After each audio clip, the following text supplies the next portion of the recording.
اعوذ باللہ من الشیطان الرجیم بسم اللہ الرحمن الرحیم وجعلنا فی الارض رواسي ان تمید بهم وجعلنا فیہا فجاجا سبلا لعلہم یہتدون صدق اللہ العظیم۔ پچھلے دنوں ڈاکٹر محمد رفعت صاحب کے سانحہ ارتحال سے ایک عالم غمگین ہے۔ انٹرنیٹ پر تعزیتی تحریروں کا سلسلہ بھی ابھی تھما نہیں ہے۔ سوگوار نفوس، نم آنکھوں، یاد کرتے دلوں اور دعا کرتے لبوں کا صحیح شمار صرف اللہ کے علم میں ہے۔ ہر روز شخصیت کے کچھ اچھوتے گوشے ایسے سامنے آ رہے ہیں کہ دل خراج عقیدت میں ذرا اور خم ہوا جاتا ہے۔ ایک سادہ دل استاد کی اس بے پناہ مقبولیت کا راز یہ ہے کہ ان کی تحریروں اور تقریروں نے بہتوں کو ٹھیٹھ اسلامی فکر سے آشنا کیا، مروبیت کے دبیز پردے چاک کیے، جدید فکری چیلنجز کے جوابات دیے اور فکری پختگی کے ساتھ ساتھ اولوالعزمی اور اسلامی غیرت و حمیت کا درس بھی دیا۔ نیز ان کی سادگی، انکساری اور ذہانت و ظرافت نے بھی سینکڑوں ہزاروں لوگوں کے دل جیتے ہیں۔ مشورے کی نشستوں میں ان کی پختہ آرا اور دلائل بھری گفتگو نے نہ جانے کتنے موقعوں پر تحریک اور اجتماعیت کو ایک فیصلہ کن راہ سجھائی ہے۔ الغرض یہ کہ رفعت صاحب ایک گوناگوں شخصیت کے حامل تھے جس کا ہمہ پہلوی مطالعہ ایک مومن کی انفرادی و اجتماعی زندگی کے لیے بہت سے اسباق رکھتا ہے۔ اس مقالے میں البتہ ان کی جدید افکار و نظریات پر ڈاکٹر صاحب کی پرمغز اور پرزور تنقید کا مختصراً مطالعہ کیا جائے گا۔ قرآن میں آیا ہے کہ اللہ تعالیٰ نے زمین میں پہاڑ جما دیے تاکہ زمین کا توازن قائم رہے۔ انسانی زندگی بھی عدم توازن کا شکار ہو سکتی ہے، اور چونکہ انسان ایک عقلی، علمی اور نظریاتی وجود ہے، لہٰذا انسانی زندگی میں سب سے زیادہ جس عدم توازن کا خدشہ ہوتا ہے وہ فکری عدم توازن ہے، اور ایسے میں ضرورت پڑتی ہے کچھ ایسی عظیم اور بلند شخصیتوں کی، انسانوں کی، جو فکری و نظریاتی پہاڑ ہوں اور توازن برقرار رکھیں۔ ڈاکٹر محمد رفعت صاحب کی شخصیت ایسی ہی ایک شخصیت تھی۔ اس بات سے ہم واقف ہیں کہ مغرب کی فکری الغار کے سامنے دنیا بھر کے مفکرین نے سپر ڈال دی تھی۔ بہترے چند تھے جنہوں نے اس سیلاب بلا کے آگے ڈٹنے کی ہمت کی۔ ہندوستان کی بات کریں تو اکبر الہ آبادی نے طنز و مزاح کے ذریعے اس فکر کی ہیبت کو ختم کرنے کی کوشش کی، لیکن یہ سب کچھ ایک علمی اور عقلی تنقید سے زیادہ خاندان کے ایک بزرگ کی ڈانٹ یا نصیحت جیسا تھا۔ علامہ اقبال نے شاعری سے پیغمبری کا کام لیا اور مغربی فکر کے اساسی تصورات کو نشانہ بنایا، اور امت مسلمہ کو قرآن میں غوطہ زن ہونے، خودی کا احتساب کرنے، اسے مسلمان کرنے، اس کی تعمیر کرنے، اسے بلند کرنے اور صداقت، عدالت اور شجاعت کا سبق پڑھ کر دنیا کی امامت کے لیے تیار ہو جانے کا پیغام دیا تھا۔ مولانا مودودی نے اپنے علمی قوت، زور استدلال اور مومنانہ جرأت سے مغربی افکار و نظریات کا بھرپور تعاقب کیا۔ الجہاد فی الاسلام سے لے کر دیگر تمام کتب میں تقریباً یہ تنقیدی رنگ نمایاں ہے۔ تنقیحات جیسی کتابوں میں مغربی فکر کی اساس پر ضرب لگائی، وہیں اسلام اور جدید معاشی نظریات، مسئلہ قومیت جیسی کتابوں میں کیپٹلزم، کمیونزم، فاشزم، نیشنلزم جیسے نظریات کو عقل اور تجربے کی عدالت میں کھڑا کر کے دلائل و برہان کی بنیاد پر مقدمات قائم کیے، ذہن سے ان کے افسوں کو ختم کیا اور ان کے بلند و بانگ دعوی کو غلط ثابت کیا۔ مولانا مودودی کے اس کام کو ایک رخ سے مولانا صدر الدین اصلاحی رحمۃ اللہ علیہ نے آگے بڑھایا اور دوسرے رخ سے ڈاکٹر محمد رفعت رحمۃ اللہ علیہ نے۔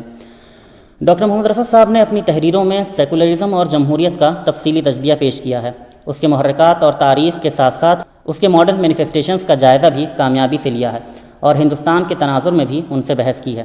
اسی طرح جارحانہ قوم پرستی کے عوامل اور سیکولرزم اور جمہوریت سے اس کے تعامل کا جائزہ لیا ہے۔ کثرتیت یعنی پلورلزم اور وحدت ادیان وغیرہ پر بھی فکر انگیز گفتگو کی ہے۔ اس کے باوجود میں کہنا چاہوں گا کہ ڈاکٹر محمد رفعت صاحب کو فکر مودودی کا ترجمان یا شارح کہنا درست نہیں ہوگا۔ اس لیے نہیں کہ انہوں نے مولانا مودودی کے کام کو آگے نہیں بڑھایا، یقیناً بڑھایا اور بخوبی بڑھایا، لیکن اس لیے کہ عملی سطح پر تحریک اسلامی کا قیام تو یقیناً مولانا مودودی کا ایک نیا کارنامہ ہے، لیکن فکری سطح پر وہ خود فکر اسلامی کے شارحین کے ایک طویل قافلے کا حصہ ہیں۔ مولانا صدر الدین اصلاحی صاحب نے تحریکی لٹریچر کی خصوصیت بتاتے ہوئے یہ بات بتائی ہے، اس پر زور دیا ہے کہ فکری حیثیت سے کچھ اچھوتے نکات نہیں ہیں تحریک کے پاس، نہ تحریک کی اپنی دریافت ہیں۔ اگر ایسا ہوتا تو وہ بلا تعامل رد کر دیے جانے کے مستحق ہوتے۔ اس کے بخلاف تمام چیزیں جو تحریک اسلامی نے پیش کی، مولانا مودودی نے پیش کی، وہ اسلام کے مسلمہ حقائق ہیں اور الفاظ کے فرق اور انداز بیاں کے اختلاف کے ساتھ دوسری اسلامی کتابوں میں بھی جا بجا مذکور ہیں۔ ڈاکٹر رفعت صاحب مزید وضاحت کے ساتھ کہتے ہیں کہ کچھ عرصے سے بعض دوستوں نے فکر مودودی کی اصطلاح کا استعمال شروع کر دیا ہے۔ یہ اصطلاح مناسب نہیں ہے۔ ان کے مطابق دینی فکر کو کسی ایک شخص سے منسوب نہیں کرنا چاہیے، بلکہ اس کا موضوع نام فکر اسلامی ہے۔ ڈاکٹر رفعت صاحب کی جو تنقید ہے، جو فکری انالیسس ہے مغرب کا، اس کی کچھ بنیادی خصوصیات ہیں اور اس کا ہم جائزہ لینے کے لیے بیٹھے ہیں۔ اس میں سے پہلی خصوصیت جو میرے نزدیک ہے وہ یہ ہے کہ ڈاکٹر رفعت صاحب مغربی فکر کے عناصر اور عوامل کا خوردبینی جائزہ لیتے ہیں۔ بہت باریک بینی کے ساتھ وہ اصطلاحوں سے ڈیل کرتے ہیں، اور اصطلاحوں سے چونکہ مختلف سطحوں کے معنی مراد ہوتے ہیں، لہٰذا اس باریکی کا خیال ڈاکٹر رفعت صاحب رکھتے ہیں اور اس کے تمام عناصر اور تمام اجزاء ترکیبی سے بحث کرتے ہیں۔ کثرتیت پر بحث کے دوران ڈاکٹر محمد رفعت صاحب نے اس میتھڈولوجی کو ذرا کھولا ہے اور کہا ہے کہ مغربی اصطلاحات، نظریات اور فکر اور نعرے مقبول ہو جاتے ہیں اور لوگ مقبولیت کو معقولیت کا ہم معنی سمجھ لیتے ہیں، اور یہ اپنے آپ میں ایک غیر معقول طرز عمل ہے۔ لہذا ضرورت اس بات کی ہے کہ اصطلاحات اور نظریات کے مفہوم کا تعین کیا جائے، اس کے مضمرات پر غور و خوض کیا جائے اور اس کے حق میں پیش کیے جانے والے استدلال کا علمی جائزہ لیا جائے۔ مثال کے طور پر جہاں انہوں نے جمہوریت کے بارے میں گفتگو کی ہے، وہاں یہ بات انہوں نے بتائی ہے کہ جمہوریت کے 4 اجزاء ہوتے ہیں۔ اس سے عوام کی حاکمیت مراد ہے، عوامی نمائندگی کا تصور مراد ہے، عوامی حقوق اور شہری آزادیوں کا تصور مراد ہے، اور پارٹی سسٹم، امیدواری اور الیکشن کے طریقے کی طرف بھی اشارہ مقصود ہے۔ پھر آپ نے تفصیل سے ان اجزاء پر گفتگو کی ہے اور عوام کی حاکمیت کے تصور کو رد کیا ہے، عوامی نمائندگی کے تصور کو اسلام کے آزادانہ بیعت کے تصور سے قریب تر قرار دیا ہے۔ البتہ یہ فرق کیا ہے کہ اسلامی جمہوریت میں جو عوامی نمائندے ہوں گے، عوام کے نمائندے ہوں گے، وہ انتظام ملکی تو ضرور اس میں انگیج ہوں گے، لیکن قانون سازی ان کا کام نہیں ہوگا بلکہ مجتہدین کا کام ہوگا۔ چوتھے جز پر یعنی امیدواری سسٹم پر ڈاکٹر رفعت صاحب نے بڑی سخت تنقید کی ہے اور اسے مغربی جمہوریت کی بہت سی برائیوں کی جڑ قرار دیا ہے۔ اسی طرح جب وہ سیکولرزم سے گفتگو کرتے ہیں تو علم و فلسفہ میں اس سے کیا مراد ہے، اجتماعی اور سیاسی اور سماجی سیاق میں اس سے کیا مراد ہے، ریاستوں اور حکومت کے تناظر میں اس سے کیا مراد ہے، اس پر الگ الگ بحث کرتے ہیں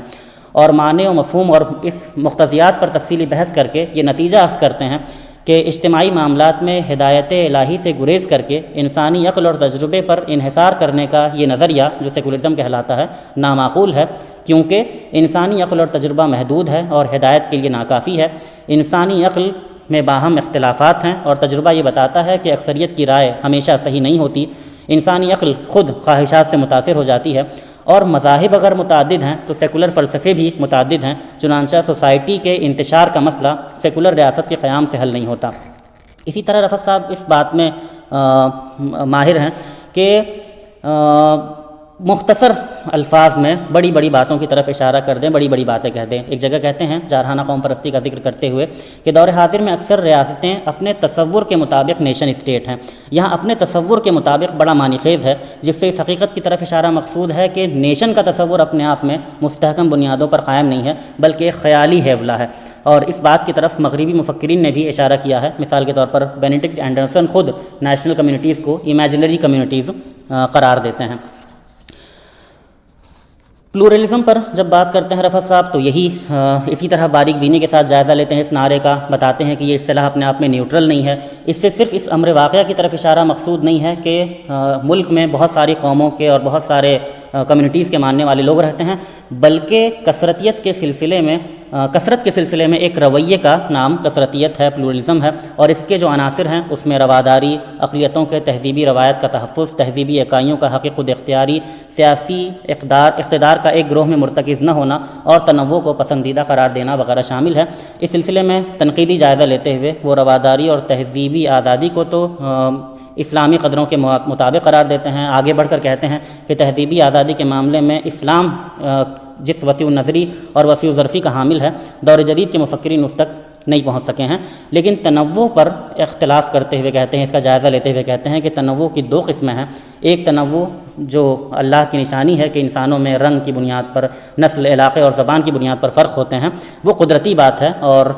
اس میں کوئی مسئلہ نہیں ہے۔ لیکن ایک تنوع وہ ہے جو دین کا تنوع ہے، جو عقائد کا تنوع ہے، اور وہ اللہ کے نزدیک مستحسن نہیں ہے۔ اللہ کو شکر کو پسند کرتا ہے اور کفر کو ناپسند کرتا ہے۔ فرماتے ہیں کہ کثرتیت کے قائلین کی عظیم غلطی یہ ہے کہ وہ رنگ و نسل کے اختلاف اور دین کے اختلاف کو یکساں حیثیت دیتے ہیں، اور ان کے خیال میں اختلاف کی دونوں نوعیتیں انسانی معاشرے کے لیے مفید ہیں، جبکہ واقعہ یہ ہے کہ دین حق سے وابستگی انسان کے لیے مفید ہے اور ادیان باطلہ کی پیروی اس کے لیے تباہ کن ہے۔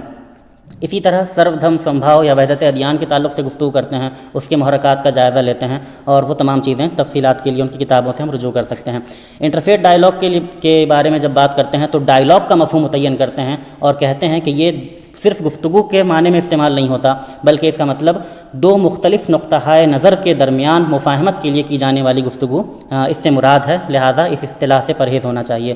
بلکہ وہ آگے بڑھ کر اکثر مغربی اصطلاحوں کے بارے میں یہ کہتے ہیں کہ وہ حالات کے درست تجزیے میں معاون ہونے کے بجائے انتشار فکر پیدا کرتی ہیں، لہذا سجیسٹ یہ کرتے ہیں کہ موضوع یہ ہے کہ مغربی اصطلاحات سے اجتناب کیا جائے اور تحقیق اور تجزیے کے ذریعے خود ایسی اصطلاحات دریافت کی جائیں، تجویز کی جائیں جو حقائق کی درست عکاسی کرتی ہوں۔ ڈاکٹر رفعت صاحب کے جو تجزیہ ہے مغربی فکر کا، اس کی دوسری بہت بڑی خصوصیت یہ ہے کہ وہ مغربی فکر کی اساسی کمزوری پر گرفت کرتے ہیں۔ فرماتے ہیں کہ ان کے نزدیک دور جدید کی اصل گمراہی غیب کا انکار ہے، اور سائنسی نقطہ نظر کے مطابق وہ انسانی زندگی کو مغربی فکر کے مطابق سائنسی نقطہ نظر جو ہے وہ کافی ہے انسان کے اپنی زندگی گزارنے کے لیے۔ غیب کا انکار وہ کرتے ہیں اور انسانی عقل اور تجربے کی بنیاد پر اپنی زندگی گزارنا چاہتے ہیں، لیکن غیب کے انکار کی صرف ایک دلیل ان کے پاس ہے، اور وہ یہ ہے کہ غیب مشاہدے کی گرفت سے باہر ہے۔ لیکن رفعت صاحب کہتے ہیں کہ یہ دلیل بڑی کمزور ہے، اور کیونکہ خود مغربی سائنسداں، مغربی مفکرین بہت سی ایسی چیزوں پر ایمان لاتے ہیں جن کا وہ براہ راست مشاہدہ نہیں کر سکتے۔ کائنات کے مختلف اجزاء کے درمیان کشش اور انجذاب کی طاقتیں ہوتی ہیں، ان کا وہ براہ راست مشاہدہ نہیں کر سکتے لیکن انہیں تسلیم کرتے ہیں۔ زندگی اور جان کا براہ راست مشاہدہ نہیں کر سکتے لیکن انہیں تسلیم کرتے ہیں۔ قانون فطرت کا براہ راست مشاہدہ نہیں کر سکتے، اس کے مظاہر کا مشاہدہ کرتے ہیں لیکن قوانین فطرت کو تسلیم کرتے ہیں۔ لہٰذا یہ جو دلائل وہ دیتے ہیں غیب کے انکار کے لیے، وہ دلائل جو ہیں وہ کافی نہیں ہیں۔ اس کے ساتھ ساتھ وہ یہ بھی کہتے ہیں کہ جدیدیت کے علمبردار آپس میں اختلاف بھی کرتے ہیں، مثال کے طور پر مارکسزم اور کیپٹلزم کا اختلاف، یا فاشزم اور ڈیموکریسی کا اختلاف، لیکن بنیادی کچھ عناصر ہیں جس پر وہ متفق ہیں، جیسے سیکولرزم ہے، جیسے حاکمیت جمہور ہے، جیسے نیشنلزم ہے وغیرہ، ان پر ان کا اتفاق ہے۔ اور یہ تمام چیزیں جو ہے یہ غیب کے انکار کا ایک ورلڈ ویو ہے جو وہ ڈیولپ کرتے ہیں۔ اس ورلڈ ویو کی کمزوری کو ڈاکٹر رفعت صاحب کی تحریروں میں دلائل کے ساتھ ان کمزوریوں کا مطالعہ کیا جا سکتا ہے۔ ان کے تجزیات کی تیسری جو بڑی خصوصیت ہے وہ یہ ان کا انسانی فطرت اور معقولیت پر اصرار ہے، اور بار بار وہ اس کو ایک دلیل کے طور پر پیش کرتے ہیں۔ مثال کے طور پر جہاں وہ انسانی آزادی سے بحث کرتے ہیں وہیں بتاتے ہیں کہ آزادی انسان کی فطری خواہش ہے، لیکن آزادی کو بالکل شتر بے مہار یا مادر پدر آزاد ہو جانے والا معنی پہنانا یہ انسان کی فطرت کے خلاف بات ہے۔ حقیقی آزادی خدا کی بندگی میں ہے اور مخلوقات میں کسی کے آگے سر نہ جھکانے میں ہے۔ تو یہ اس طرح سے وہ انسانی فطرت کو اس کے لیے ایک دلیل بناتے ہیں۔ سیکولرزم کی جب بات کرتے ہیں تو ایک مرتبہ راشد الغنوشی صاحب کی ایک تحریر کا جواب دیتے وقت وہ یہ کہتے ہیں کہ سیکولرزم جو ہے وہ مذہب عیسائیت کے غیر معقول اور غیر عادلانہ تصورات کے خلاف ایک بغاوت کا نام ہے، جہاں تاریخ میں ایسے عوامل پیدا ہو گئے کہ ارباب مذہب اور اہل عقل و دانش جو ہیں ان کے درمیان ایک کشمکش برپا ہو گئی، اور فطرت انسانی کے دو پہلو آپس میں ٹکرا گئے۔ ایک پہلو یہ کہ فطرت انسانی مذہبی واقع ہوئی ہے، انسان فطرتاً روح کے وجود کا قائل ہے، خالق کائنات کو پہچانتا ہے، ماننا چاہتا ہے، اور دوسری طرف یہ پہلو کہ انسان ایک ایسا معاشرہ چاہتا ہے جہاں انسان برابر ہوں، ایک انسان دوسرے انسان پر خدائی نہ کرے، معاشرے میں عدل و انصاف قائم ہو، استحصال نہ ہو، انسانوں کو غیر معقول باتیں ماننے پر مجبور نہ کیا جائے۔ ان دونوں انسانی فطرتوں کے دونوں مظاہر میں جب ٹکراؤ ہوا تو سمجھوتا سیکولرزم کی صورت میں سامنے آیا کہ مذہب کو انسان کے اجتماعی معاملات سے الگ کر دیا جائے۔ رفعت صاحب کہتے ہیں سیکولرزم کے خلاف اس کو ایک دلیل قائم کرتے ہیں کہ سیکولرزم کو اگر انسان مان لے تو اس سے انسانی فطرت کے بارے میں یہ غلط تاثر قائم ہوتا ہے کہ یہ متضاد عناصر سے بنی ہے فطرت انسان کی، اس کا ایک حصہ مذہبی اور غیر معقول ہے، دوسرا حصہ سائنسی اور معقول ہے، اور اس چیز کو وہ ایک دلیل کے طور پر پیش کرتے ہیں کہ سیکولرزم کا جو تصور ہے وہ اپنے آپ میں ایک غیر معقول ہے، کیونکہ وہ انسانی فطرت کے غیر معقول تصور کو، ایک عجیب و غریب تصور کو قبول کروانا چاہتا ہے۔ ان کے تجزیات کی ایک اور خصوصیت یہ ہے کہ رفعت صاحب اسلام کے مزاج شناس ہیں، صرف عقلی سطح پر فکر اسلامی کے ترجمان نہیں ہیں بلکہ جذبات کی سطح پر مزاج اسلامی کے شناسہ بھی ہیں۔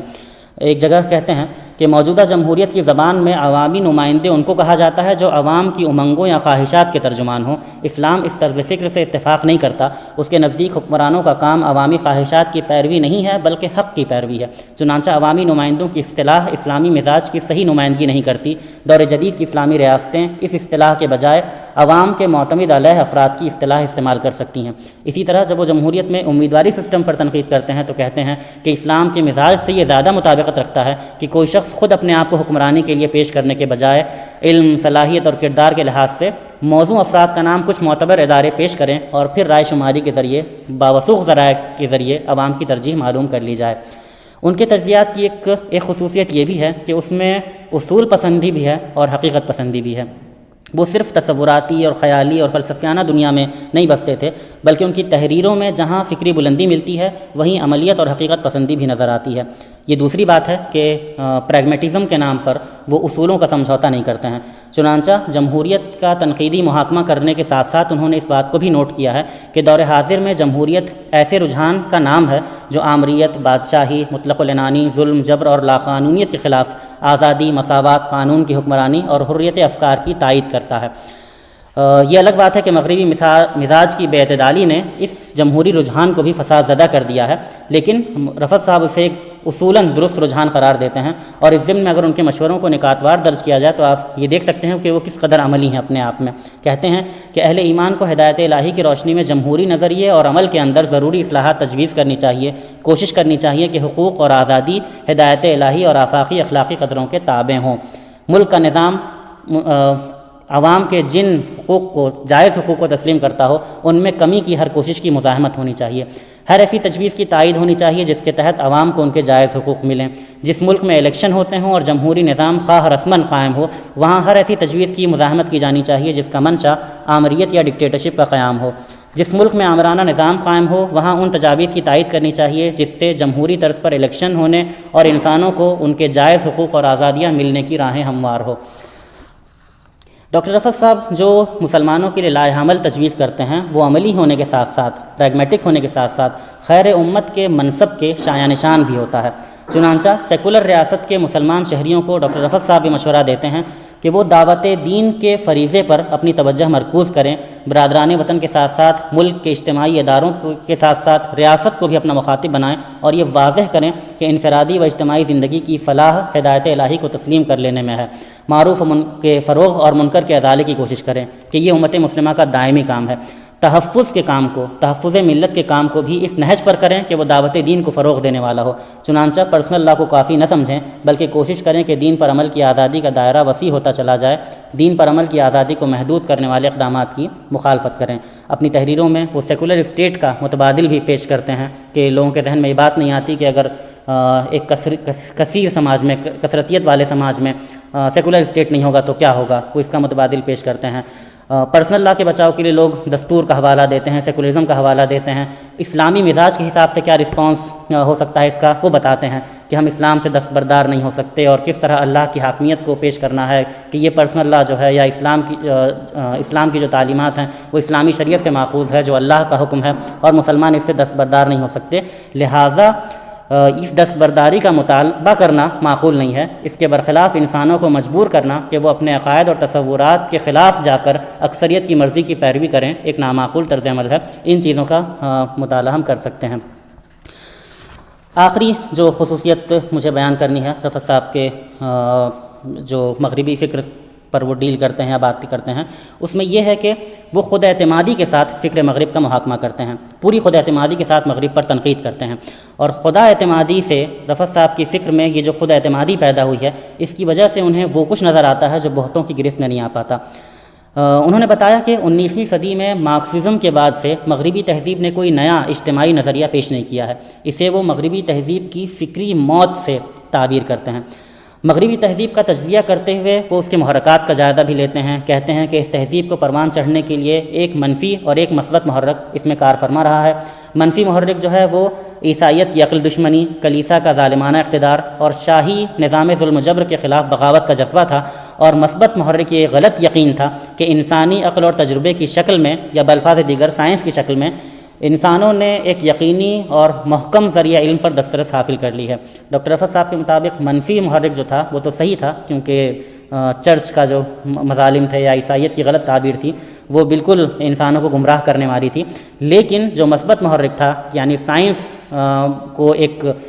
یقینی ذریعہ علم سمجھنا، یہ انسانیت کی ایک بڑی غلطی تھی، اہل مغرب کی ایک بڑی غلطی تھی، اور سائنس کی ترقی کے ساتھ ساتھ خود اہل مغرب کو یہ احساس ہو گیا کہ جن پتوں پر انہوں نے تکیہ کیا ہے وہ خود انہیں ہوا دینے لگے ہیں، اور جن ذرائع پر انہوں نے اعتماد کیا ہے وہ فی الواقع اپنے آپ میں کمزور ہیں۔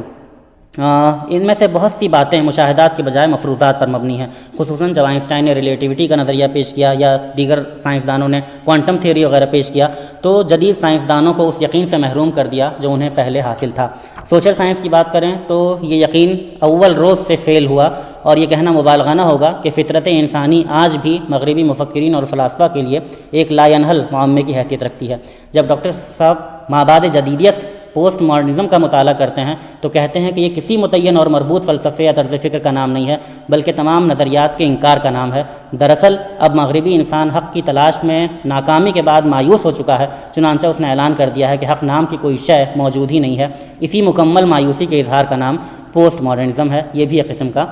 رد عمل ہے۔ لہٰذا رفعت صاحب یہ سجیسٹ کرتے ہیں مسلمانوں کو کہ وہ حقیقی اور مستند ذریعہ علم جو وحی الہی کی صورت میں انہیں حاصل ہے اس کی طرف انسانوں کی رہنمائی کریں، دور جدید کے انسانوں کو بتائیں کہ انہوں نے حقیقی دین کے ایک مشرکانہ ایڈیشن کے خلاف بغاوت کی تھی جسے وہ عیسائیت کہتے ہیں۔ ایسے میں نفس دین سے دشمنی، اللہ کی ہدایت سے منہ موڑ لینا یہ غلط ہے، یہ ایک انتہا ہے، دوسری انتہا ہے۔ انہیں ایسے مذہب کو قبول کرنے میں کوئی تعامل نہ ہونا چاہیے جو عقل اور فطرت کے خلاف نہ ہو، کلیسا یا مذہبی طبقے کی اجارہ داری کو تسلیم نہ کرتا ہو، اور انہیں چاہیے، مسلمانوں کو چاہیے کہ وہ انہیں اسلام کی دعوت دیں اور بتائیں کہ اس دین میں اطمینان قلب بھی ہے اور حقیقی عدل و انصاف کے حصول بھی اسی کے ذریعے ممکن ہے۔ یہ وہ نعمتیں ہیں جس سے آج کا انسان محروم ہے۔ قرآن و سنت اور پختہ عقلی استدلال کی کسوٹی پر فکر مغرب کے حسن و قبح سے واقفیت کی وجہ سے بلا کی خود اعتمادی اور حمیت ہمیں ڈاکٹر محمد رفعت صاحب کی تحریروں میں نظر آتی ہے۔ وہ امت کے علماء اور دانشوران میں پائی جانے والی مروبیت اور احساس کمتری کا سختی سے نوٹس لیتے ہیں، چنانچہ معاملہ تصور اقامت دین کی تردید کا ہو یا جہاد کی روح کو مسخ کرنے کا، محمد رفعت صاحب نے ان کوششوں کا سختی سے نوٹس لیا ہے۔ اس ضمن میں اقامت دین، امت مسلمہ کے مشن اور دعوت و جہاد پر ان کی تصانیف کا مطالعہ کیا جا سکتا ہے۔ اللہ تعالیٰ ڈاکٹر محمد رفعت صاحب کی قبر کو نور سے بھر دے، ان کی خطاؤں سے درگزر کرے، جنت الفردوس میں انہیں اعلیٰ مقام عطا فرمائے، اور جنہیں وہ پیچھے چھوڑ گئے ہیں انہیں ان کی ذہانت اور فکری بلندی کے ساتھ ساتھ ان کے سوز و تڑپ سے بھی آشنا کر دے۔ جزاک اللہ، وآخر دعوانا ان الحمد للہ رب العالمین۔